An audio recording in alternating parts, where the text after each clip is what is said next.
Hi అండి, welcome back our channel గ్రామ సచివాలయం స్కీమ్స్ అప్డేట్స్. ఎవరైతే కొత్తగా వీడియో చూస్తున్నారో తప్పకుండా లైక్ చేయండి, అలాగే ఛానల్ని సబ్స్క్రైబ్ చేసుకోండి. అయితే వీడియోలోకి వెళ్ళిపోదాం. పిఎం కిసాన్ 21 ఇన్స్టాల్మెంట్కి సంబంధించిన అప్డేట్ అయితే నేను మీ ముందుకు తీసుకొచ్చాను. సో అయితే దీనికి సంబంధించిన కొన్ని రాష్ట్రాల్లో అయితే ఈ 21 first instalment PM Kisan 2000 rupees అనేది ఆల్రెడీ రైతులు ఖాతాలో జమ అయిందండి. దానికి సంబంధించిన వివరాలు అయితే చెప్పబోతున్నాను.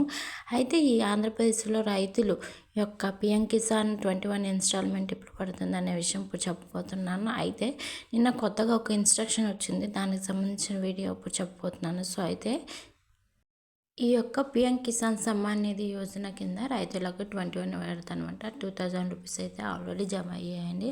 అది ఏ రైతులకి జమ అయిందంటే హిమాచల్ ప్రదేశ్, పంజాబ్, ఉత్తరాఖండ్ ఈ 3 రాష్ట్రాల్లో 27 లక్షల మందికి పైగా రైతులకు 540 క్రోర్స్ రిలీజ్ చేశారండి. అలాగే ఇటీవల జమ్మూ కాశ్మీర్ వరద ప్రభావం వల్ల వాళ్ళకి ఏంటంటే ఈ యొక్క పిఎం కిసాన్ నిధులు అనేది విడుదల చేశారనమాట. సో అయితే దీనికి దాదాపు 171 క్రోర్స్ అయితే ఖర్చు పెట్టారనమాట. ఇలాగే ఈ దీపావళి కానుకగా అంటే ఇప్పుడు మన పిఎం కిసాన్ సంబంధించిన 21th ఇన్స్టాల్మెంట్ అనేది ఏపీ రాష్ట్రంలో అక్టోబర్ 18న పడనుందండి. సో అయితే దీపావళి కనుక ఇది గవర్నమెంట్ వారు అయితే రిలీజ్ చేయనున్నారు. దీనికి సంబంధించిన పేమెంట్ పడాలంటే కంపల్సరీగా ఈకేవైసీ చేయించి ఉండాలి. ఆధార్ నెంబర్తో బ్యాంక్ అకౌంట్ లింక్ అయి ఉండాలన్నమాట. దీనికి సంబంధించిన అమౌంట్ పడాలంటే. అలాగే భూమి ధృవీకరణ ల్యాండ్ సంబంధించిన ఆన్లైన్ అయి ఉండాలి దీనికి సంబంధించినది అయితే. సో ఇదండి రైతులకు సంబంధించిన పిఎం కిసాన్ సంబంధించింది అయితే.